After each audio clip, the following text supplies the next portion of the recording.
Hello student. पिछले video में हमने राष्ट्रपति के टॉपिक को कंप्लीट किया था और राष्ट्रपति के बारे में जितनी भी महत्वपूर्ण जानकारियां हैं, राष्ट्रपति के चुनाव को लेकर, राष्ट्रपति की शक्तियों को लेकर जितनी भी जानकारियां हैं, राष्ट्रपति की सामान्यकालीन शक्तियां, आपातकालीन शक्तियां, उन सब को हमने पिछले वीडियो में डिस्कस किया था। आज के वीडियो में हम एक नया टॉपिक लेंगे, उपराष्ट्रपति। उपराष्ट्रपति या उपराष्ट्रपति का पद, ये टॉपिक हम आज लेंगे।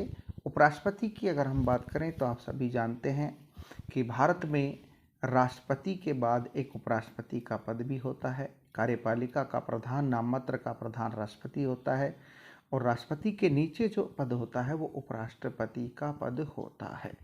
उपराष्ट्रपति के पद का प्रावधान संविधान के अनुच्छेद 63 में किया गया है। संविधान के अनुच्छेद 63 में ये प्रावधान किया गया है कि भारत का एक उपराष्ट्रपति होगा। भारत का एक उपराष्ट्रपति होगा। ये प्रावधान संविधान के अनुच्छेद 63 में किया गया है, जो कि उपराष्ट्रपति के पद का प्रावधान है। संविधान के अनुच्छेद 64 में ये प्रावधान किया गया है कि उपराष्ट्रपति राज्यसभा का पदेन सभापति होगा। भारत का जो उपराष्ट्रपति होता है वो राज्यसभा का पदेन सभापति होता है और ये प्रावधान संविधान के अनुच्छेद 64 में किया गया है।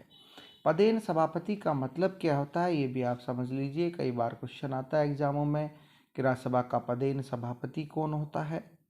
तो पदेन सभापति का मतलब है कि जो व्यक्ति उपराष्ट्रपति के पद पर चुना जाएगा वही व्यक्ति राज्यसभा के सभापति का पद भी धारण करेगा, अर्थात पद के साथ जुड़ा हुआ पद पदेन कहलाता है। तो उपराष्ट्रपति राज्यसभा का पदेन सभापति होता है, अर्थात जो भी व्यक्ति उपराष्ट्रपति के पद पर चुना जाएगा वो स्वतः ही राज्यसभा के सभापति के पद को भी धारण करेगा। तीसरी इंपॉर्टेंट चीज है अनुच्छेद 65। अनुच्छेद 65 ये प्रावधान करता है कि राष्ट्रपति की अनुपस्थिति में उपराष्ट्रपति ही कार्यवाहक राष्ट्रपति होगा, अर्थात उपराष्ट्रपति की अनुपस्थिति में उसकी शक्तियों का प्रयोग उपराष्ट्रपति करता है। ये प्रावधान अनुच्छेद 65 में किया गया है। संविधान के अनुच्छेद 66 में उपराष्ट्रपति के निर्वाचन का प्रावधान किया गया है, उपराष्ट्रपति के चुनाव का प्रावधान किया गया है।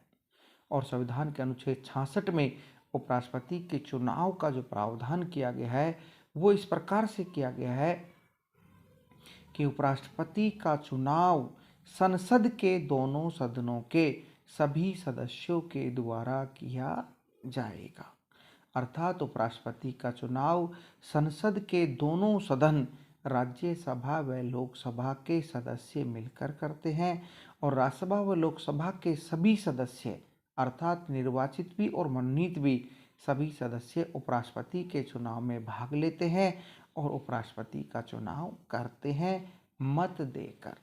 उपराष्ट्रपति के चुनाव में उसी विधि का प्रयोग किया जाता है जिस विधि का प्रयोग राष्ट्रपति के चुनाव में किया जाता है, अर्थात उपराष्ट्रपति का चुनाव भी अनुपातिक प्रतिनिधित्व की एकल संक्रमणीय मत पद्धति के द्वारा अप्रत्यक्ष रूप से किया जाता है। और उपराष्ट्रपति को शपथ दिलाने का प्रावधान भी किया गया है। उपराष्ट्रपति को शपथ राष्ट्रपति के द्वारा दिलाई जाती है। उपराष्ट्रपति बनने की योग्यता क्या है ये हम देखते हैं। तो उपराष्ट्रपति का चुनाव लड़ने या उपराष्ट्रपति बनने के लिए भारत का नागरिक होना चाहिए, 35 वर्ष की आयु प्राप्त कर चुका होना चाहिए, लाभ के पद पर नहीं होना चाहिए, कदाचित पागल व दिवालिया घोषित नहीं होना चाहिए और राज्यसभा का सदस्य बनने की योग्यता होनी चाहिए। राज्यसभा का सदस्य बनने के बराबर उसमें कम से कम योग्यता होनी चाहिए। उपराष्ट्रपति को पद से कैसे हटाया जा सकता है, उपराष्ट्रपति को पद से हटाने का क्या प्रावधान किया गया है ये हम देखते हैं। तो उपराष्ट्रपति को पद से कैसे हटाया जाता है ये हम देखते हैं। उपराष्ट्रपति को पद से हटाने का कोई निश्चित आधार नहीं है। उपराष्ट्रपति को पद से हटाने के किसी निश्चित आधार का वर्णन संविधान में नहीं किया गया है, अपितु ये प्रावधान किया गया है कि उपराष्ट्रपति को पद से हटाने की विशेष शक्ति राज्यसभा के पास होगी। अर्थात राज्यसभा सदस्य एक प्रस्ताव ला सकते हैं उपराष्ट्रपति को पद से हटाने का, और यदि राज्यसभा अपने बहुमत से उस प्रस्ताव को पारित कर देती है तो उपराष्ट्रपति को पद से हटाया जा सकता है। लेकिन उपराष्ट्रपति को पद से हटाने का जो प्रस्ताव राज्यसभा में लाया जाता है और राज्यसभा उसे विशेष बहुमत से पारित करती है, उस पर लोकसभा का अनुमोदन लेने की आवश्यकता भी होती है। अर्थात उपराष्ट्रपति को पद से हटाने का प्रस्ताव यदि राज्यसभा अपने विशेष बहुमत से पारित कर देती है तो फिर उस प्रस्ताव को लोकसभा में भेजा जाता है, और लोकसभा यदि साधारण बहुमत से उस प्रस्ताव का अनुमोदन कर देती है या उसे पारित कर देती है तो फिर उपराष्ट्रपति को पद छोड़ना पड़ता है या उपराष्ट्रपति को पद से हटाया जा सकता है। ये प्रावधान संविधान में किया गया है। उपराष्ट्रपति को वेतन राज्यसभा के पदेन सभापति के रूप में दिया जाता है। उपराष्ट्रपति को जो वेतन प्राप्त होता है उपराष्ट्रपति के पद के साथ नहीं होता।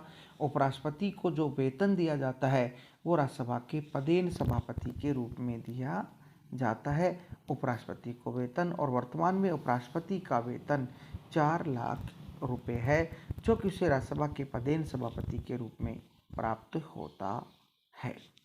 इसके बाद हम डिस्कस करते हैं उपराष्ट्रपति की शक्तियों की। भारत का उपराष्ट्रपति क्या कार्य करता है, उसकी क्या महत्वपूर्ण शक्तियां हैं। तो उपराष्ट्रपति की शक्तियों की अगर हम बात करें तो मुख्यतः उपराष्ट्रपति की शक्तियों को 2 भागों में बांटा गया है, या मुख्यतः उपराष्ट्रपति 2 प्रकार की शक्तियों का प्रयोग करता है या 2 प्रकार के कार्य करता है। और वो 2 प्रकार की शक्ति कौन सी है, 2 प्रकार के कार्य कौन से हैं। पहली शक्ति है राज्यसभा के पदेन सभापति के रूप में शक्ति। राज्यसभा के पदेन सभापति के रूप में शक्तियां। मैंने आपको बताया था अनुच्छेद 64 में ये प्रावधान है कि उपराष्ट्रपति राज्यसभा का पदेन सभापति होगा, और उपराष्ट्रपति राज्यसभा का पदेन सभापति होता है। और पदेन सभापति के रूप में वो कौन कौन सी शक्तियों का प्रयोग करता है। मुख्यतः अगर देखा जाए तो उपराष्ट्रपति पदेन सभापति के रूप में काम करता है, और पदेन सभापति के रूप में वो राज्यसभा की बैठकें बुलाता है, बैठकों का सभापतित्व करता है, बैठकों को स्थगित करता है, और राज्यसभा का कोई भी सदस्य अगर अनुशासनहीनता करे तो उसकी सदस्यता को समाप्त कर सकता है। राज्यसभा का कोई भी सदस्य लगातार 60 बैठकों में अनुपस्थित रहता है तो उसकी सदस्यता को समाप्त कर सकता है। राज्यसभा से पारित होने वाले विधेयकों पर हस्ताक्षर करता है। ये सारे कार्य राज्यसभा के पदेन सभापति के रूप में उपराष्ट्रपति करता है। उसकी दूसरी महत्वपूर्ण शक्ति है कार्यवाहक राष्ट्रपति के रूप में शक्तियाँ। हालांकि कार्यवाहक शब्द का प्रयोग नहीं होता है, केवल राष्ट्रपति की शक्तियों का प्रयोग होता है। और अगर राष्ट्रपति की मृत्यु हो जाए, वो त्यागपत्र दे दे, उसको पद से हटा दिया जाए, या अन्य किसी भी कारण से भारत का राष्ट्रपति अनुपस्थित हो जाता है तो उपराष्ट्रपति ही उसकी शक्तियों का प्रयोग करता है, और उपराष्ट्रपति राष्ट्रपति के समान ही उसकी शक्तियों का प्रयोग करता है। और इस अवधि में उपराष्ट्रपति को समस्त वेतन भत्ते आदि राष्ट्रपति के रूप में ही प्राप्त होते हैं। अर्थात भारत का उपराष्ट्रपति जितने समय तक कार्यवाहक राष्ट्रपति के पद पर काम करेगा उतने समय तक समस्त वेतन भत्ते उसको राष्ट्रपति के रूप में ही दिए जाएंगे। भारत के पहले उपराष्ट्रपति डॉक्टर राधाकृष्णन थे, जो बाद में राष्ट्रपति भी बने।